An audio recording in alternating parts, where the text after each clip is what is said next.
This Yerushalmi Shabbos, and the article Ozvar edition is supposed to be starting on Kuf Yud Gimel Rav, but we're starting 2 lines in the end of Kuf Yud Beis on the base, and the beginning of new parak Shodam Mechaber Kadeyayin, and that in the Vilna is on Tav Tzadi Beis on Rav, the second last line as well. And although technically we finished the Yerushalmi Shabbos yesterday when we did the last Gemara, but we're finishing the last prakim which have no Gemara but only Mishnayos, and this is the last half in that series. And a person can borrow from his friend on the Shabbos barrels of wine, barrels of olive oil, but you should not use the language halveni. It's interesting, in English, we don't necessarily have a difference between halveni and hashileni. We both say them as lend me. But in Hebrew, hashileni means to borrow an object or a substance, and halveni means a monetary loan. So you should not use the language of halveni, which is much more of a language of an actual loan as opposed to borrowing. There are various possibilities why that's an issue. The Moshe says because the nation Lashon Avol is my merubahu, the kaimon stam avol shel shiyom hilchashin dilma asiyam mavel michtav pinkasei. Since the language of a loan is is longer, so therefore you might come to write it down. And the other pshat, more in line with the grammatical language we said before, is that hava is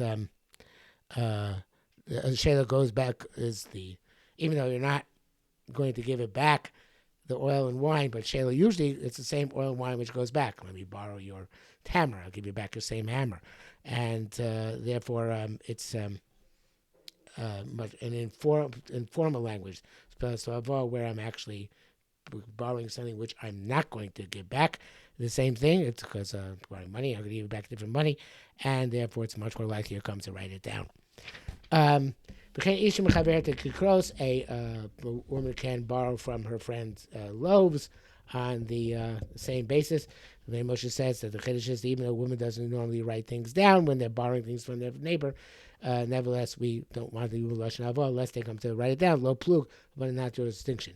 If you don't trust the person to give back the object and you want a collateral, that's okay. That's okay. It's not considered to be business, commercial deal of Shabbos. And then the person who's borrowing the oil, the wine leaves his talus by the lender. They make a reckoning after Shabbos if any reckoning is necessary. And so to Erev Pesach in Yerushalayim when Erev Pesach and comes out on Shabbos. So they want to subscribe on Shabbos to the Korban Pesach. So you leave the talus as collateral for the payment. Vochas Pischa, you get Pesach that night. When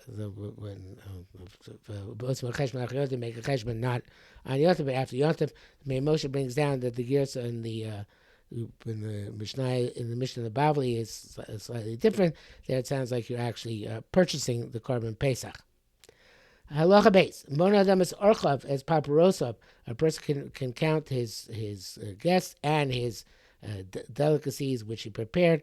Mi piv verbally avolo min aksav. They said you should not use a written list because you might come to alter the list. So therefore, it says Moshe, if they're engraved on a tablet or on a wall, you're allowed to read them because that is not going to make changes to that. It's not like a star. Mavis Adam in bottom a base or shulchan, a person can make a lottery with his children and members of his household on the table for who's going to get the bigger portions. Muvashis Kamilasos Mana Gedola Bishum Mana Ktana. Well, it sounds like actually you can't do. Who's going to get the bigger portions. And so the plain Moshe says that in the Bavli it brings down that it's a chisur mechsur avachi kamar. In Bonam and Beso, with the children members' household, even a monogdok is okay. You can make a ladder for the portions. But not with other people. Because then it's that is also Mishum Kubia, that's also because it looks like you're gambling. and gambling looks like a commercial activity. So the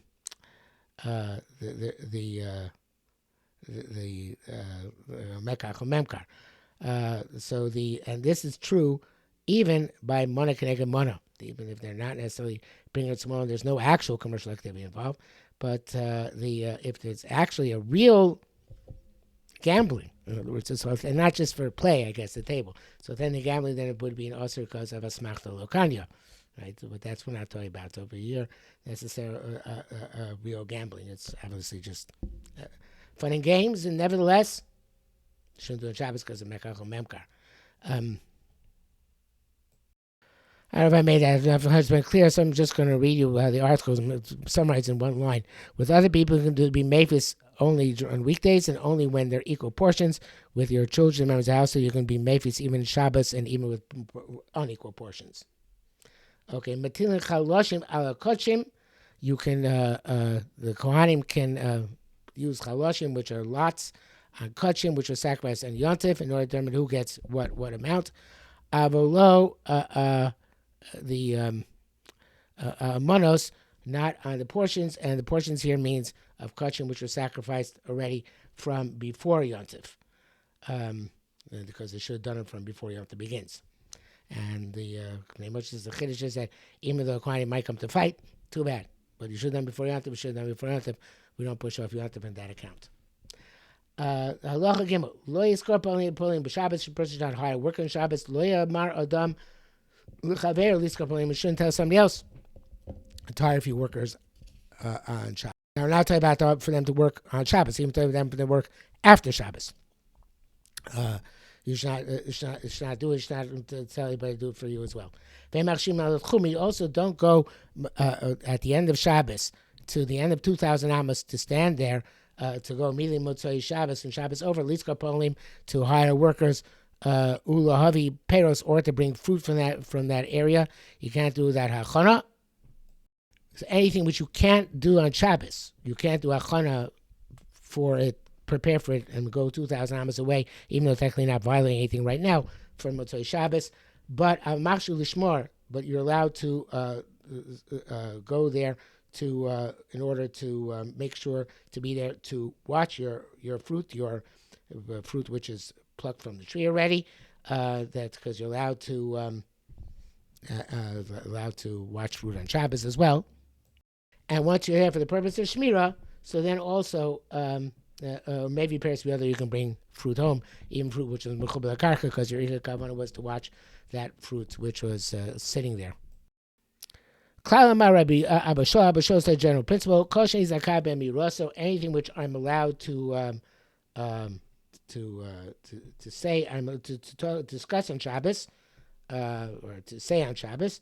I can go up to the Tchum Shabbos, then he went to wait to do it Motzei Shabbos. Pnei Moshe says, the example is you're allowed to stand there and to go to the edge of the Tchum to bring an animal which is standing outside the Tchum. Because I'm allowed to say it, meaning here,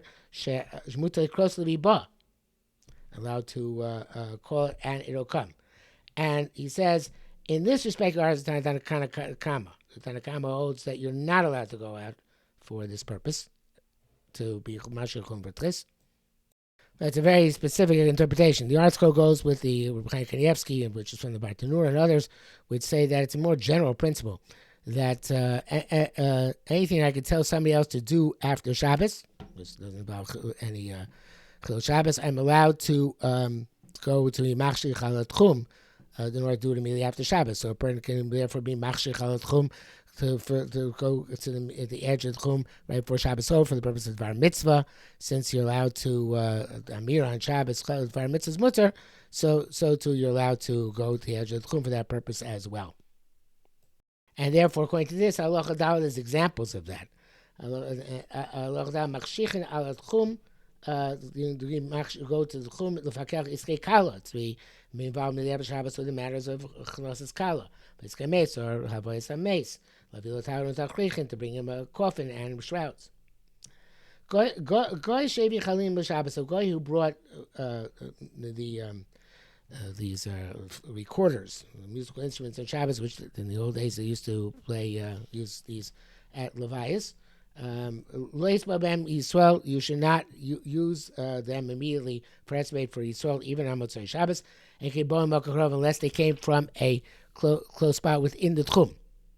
If they came outside the Tchum, then you have to wait until Kadesh Yatz, until the amount of time passes that they could have been brought after Shabbos is over. Asla Aron v'Chavalo Kever, made for a non-Jew a coffin, or they prepare for a non-Jew a kever on Shabbos. So then you cover it by Yisrael. You can use it. A Jew can use it for after Shabbos. But if it was made for Yisrael, it was made for a Jew. So then lo yikaver bo olamis. A Jew should never be buried in it, and because it's a gnai, it's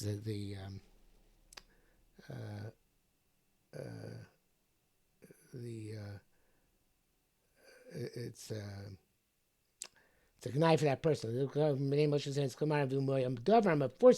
Should be shisa. It's known as done for a Jew. The kever was in a large highway, and there was an aron on the top of it. I guess that they saw the aron was intended for a Jew. This person raised the loy cover about osei solamis, not any Jew, but still that Jew for its intended. Says Bnei Moshe allowed to bury another Jew there. As long as it's the way they shiasu. And he brings down the parallel case by the recorders. Halacha hey. You can do all the needs for the dead within limitations, which you'll see. Also, you can anoint him with oil and rinse him with water. So always don't move a limb. You can remove a pillow underneath it so that he's going to be on the sand, which evidently keeps the body cooler. And you cast him on the sand in order that he should wait, which means that he should the body should go rancid or decompose slower, which would be more quickly if it was on that pillow. So it's really one statement. They move the pillow, and therefore he automatically falls on the span. You're directly moving him. If the koshin is alechi, you can tie the jaw, the cheek literally, but the jaw of the mace lo she'aleh, not to fix it if it's already broken or maybe slack in some way. Moshe used the lush of where it's broken, but I think it means really where it's already slacked. But not the but it shouldn't get worse. So too, if you have a beam which broke, a beam of a house, and it can fall. Some clothes have a safa, you can support it with a bench or with the frame of a bed. Not to fix it. That should go back to its prior location. It shouldn't break any further. You don't close the eyes of a mace on Shabbos because you're moving the eyelids. And also, you don't close the eyes of a person who's dying on Erev Shabbos because that hastens the death. Anybody who does close the eyes of somebody who is dying, he is a murderer. Okay, Perak HaShoel. Perak Mishichshich. Mishichshich Baderech. Somebody who Shabbos is beginning as he is along, as he's on the road and he's carrying stuff with him. Nosa Kiso gives his wild Lenochri. He gives his wild to a guy to take it on home with him. That's if there's no guy. Micha Chamor, you put it on your donkey, that your donkey should take it home for you. So giving it to a goy is better because the non-Jew has no Isra of Shabbos. But there's Isra Mechamer doing Melacha where you're Behem on Shabbos, as it says, Lo Sasako Melacha Tov Techa. So that's why you can't, the Pnei Moshe says, you put it on when it's already walking. When it's about to stop, take it. It doesn't stand with the while it's still on it. To prevent the animal from doing melacha, there should not be nakira hanocha. Because as long as the while is on the animal, also in higo, you can't conduct it. I feel even verbally. And if there was no, in order to be mechaber and Shabbos, the Pnei Moshe then adds, if there's no goy nor no animal there, if you have cherish shaita, somebody who's has not a bardas, nice little shaita, give it to the shaita. The leisei das cloud, it's preferable to give it to the shaita who has no das at all, not the cherish, yislei das, the klishta who has some das. Shaita v'katan, you have with you shaita katan, nice the shaita, give it to the shaita, pisha katan yavel cloud das, because the katan will eventually come to das. Cherish v'katan, nice lehezimem shiatzev. Cherish katan, one has das klishta, lesser das, one is eventually going to have das, give it to either one. There's none of those there. So then the Gemara says in the Bavli, must be taken in spurts of less than 4 amos each time. Once you get to the outer courtyard, this story about when you have a cargo on an animal, and Noitas or Kalim and he told him Shabbos, this is already, the load was ready on it before Shabbos began, and now you got the Chatzar Chitzona. So the night says Kalim he told him Shabbos, you can take off the Kalim which are not Muktzeh. Shani told him those you can't, which are Muktzeh, you loosen the ropes holding the cargo, and the sacks fall on their own. Pnei Moshe says that the things you can break, maybe you bring pillows and mattresses and cushions and put them underneath and in order they should be fall on these cushions, and it goes on to why it's going to be Mavato Kli Me'echono.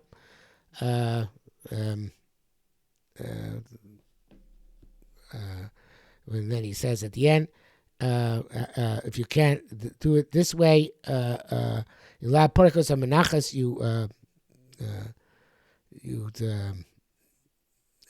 them off gently. We shouldn't leave them on the animal because I should read the whole Pnei Moshe. Undermining a keli from its use on Shabbos, which is not permitted. Because you can pull out the cushions because they're light cargo bags. If they're large cargo bags, and you can't remove the pillows underneath them. You should not put the cushions there, unless there's something which is not going to be break so much, it's not going to be such a great loss that they break. You loosen the ropes and say that the sacks fall. We're not concerned with a small amount of loss. If not, you move them gently. If there's remove them gently. You should not leave on the animal because of Tsar Bali Chaim. Halacha base. As the article points out in his introduction to this Mishnah, this is talking about things which have to do, next 3 Mishnah is talking about things you have to do with feeding animals on Shabbos, and it's something that's going to not allow certain things because they're tircha yisera, too much toil on Shabbos. Matin peki amir, you can take untie bundles of straw, hay, whatever. It's animal fodder, which are believed to be behema, because the animal can't eat them once they're tied together. But you're not allowed to scatter them in front of the animal in order that it should smell it and have pleasure from eating them, because that's they didn't allow you to be matriach in the to go to toil after it's already food. As Bnei Moshe puts it, tanug ba'alma. It's for the tanug of the animal. Don't go to the toil where it's already suitable to eat. And you can scatter in front of animals. These are certain types of twigs. Rice twigs, it says. Moist rice twigs. Not rice. Eres, not ores. Not rice. Cedar. Soft cedar twigs. Evidently, they're suitable for animals to eat if you scatter them. Lo es hazirin. But the not zirin, which are the bundles, which we talked about before. These different types of bundles. Says here the bundles which are tied in 3 places, not just the top and bottom like keeping, but not like picking. But in any event, again, normal bundles of straw hay, you can't scatter them. A meraskin, you cannot cut up los shachas. Shachas is the type of animal fodder, spasta, which I think is alfalfa in English. Los charuvim, nor carobs. These are carobs which are still suitable for animal fodder, which are really soft. They bein from an animal. Bein daka, whether it's a small animal like a goat or a sheep. Bein gas, or a large animal like a cow, because they eat them without that cutting up. So therefore, it's a tirch lo tzarch. Rabbi Yehuda Mati B'cholim allows you to cut up the carobs for a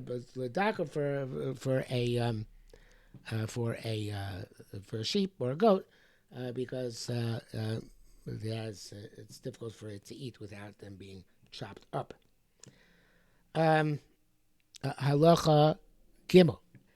Ein ovsis hagamel. You cannot force feed a camel by shoving food down its throat. Also, below dorsin. The similar idea. Ovsin is a large amount. Dorsin is even a smaller amount, just applying pressure.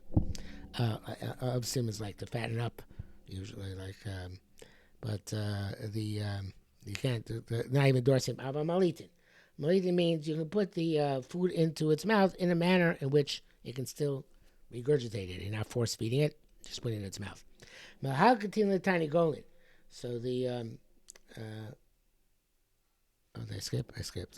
Sorry, we don't. Similarly, you don't force feed the calves by shoving food down their throat. Malitin, somebody can be malit them as well. Mahal continue tiny golin. You can push food into their mouths, or I guess different verbs or similar activities depending on the animal involved. So it's similar to malitin, except it's by birds, by fowl. You also put water on top of bran in order to make it suitable to eat. But you can't mix it because it looks like you are kneading it into a dough. You can't put water in front of bees, or in shalshavach, or in front of the doves which live in a dovecot, because they're not considered to be fully domesticated. So therefore, you're not allowed to feed animals on Shabbos. Those animals are not animals for which you are responsible for their food. It's a tirch yisera.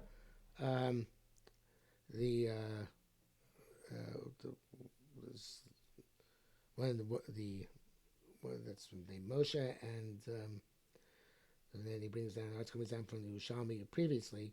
That another reason because they didn't have das on them before Shabbos.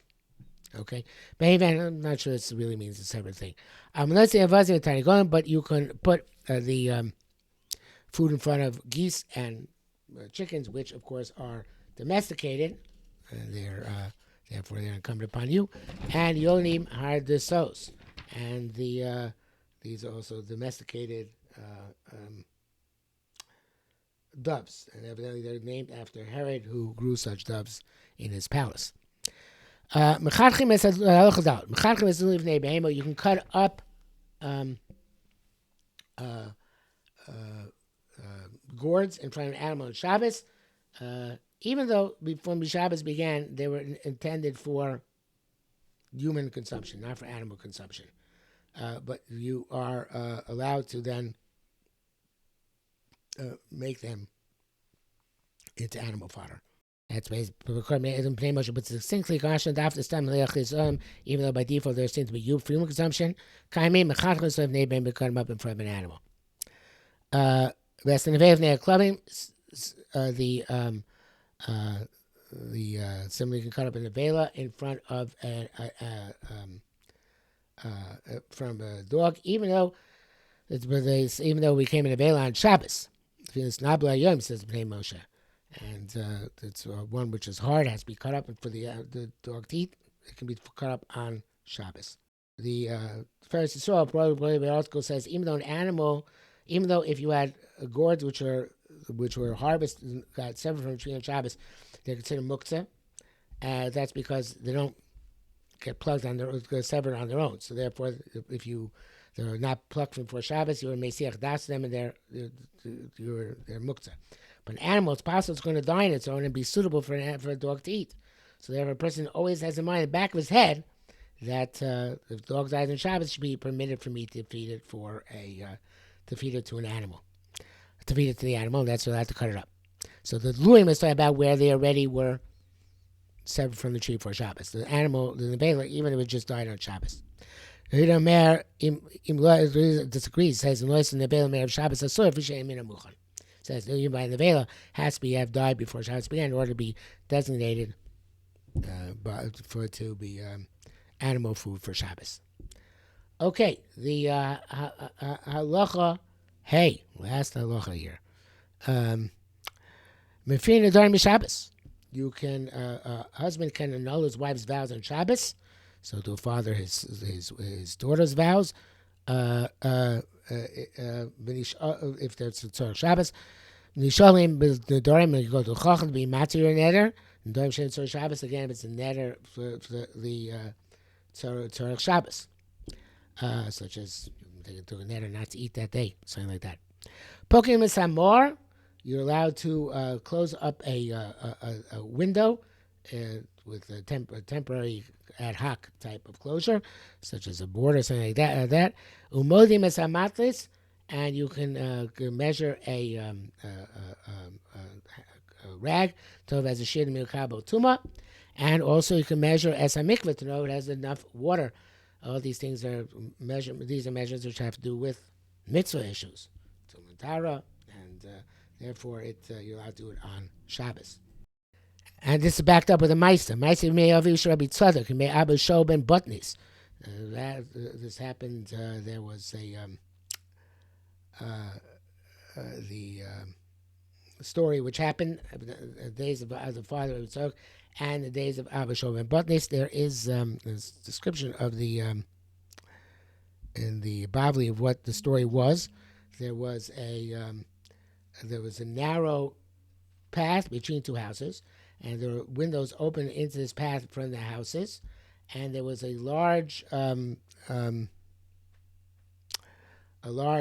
plate which is on the path between the two roofs. It was not on the path itself. It was on between the two roofs over the path, which was cracked to its entire width. And in one of the houses, there was a person who was about to die. And in they're afraid in the other house, I guess they were Kohanim or Taros there, that the person's going to die, and the tumor is going to come through the window underneath that plate, which is like an OL, right, to the path and into their house. So therefore, they closed the people in the second house closed their window with a small earthenware jug, because some makita begemi, and first it's an earthenware jug. It's not makabo tuma from the back, so it's going to prevent the tumor from coming in. And then they wanted to know if they could open the window. So they wanted to check if that plate, which is over the seal, had a crack which is was a tefach wide, because the crack was tefach wide. Tefach interrupts the tumor from going. If there's a part of the plate here, a part of the plate here, tefach cracked in the middle, and they checked to see if it had a kasher makita begemi. So they tied they took a earthenware jug which they had measured to see it was a tefach, and they tied it and to a stick, and I guess they stuck it upwards to see how big the crack was in the plate. So from this we learn that we can close up the window, again in a temporary fashion. Modim you can measure and kosher, and you can tie. Obviously, if it's a tying not a kesher chema on Shabbos. Yerushalmi Shabbos. Also, on the siyum.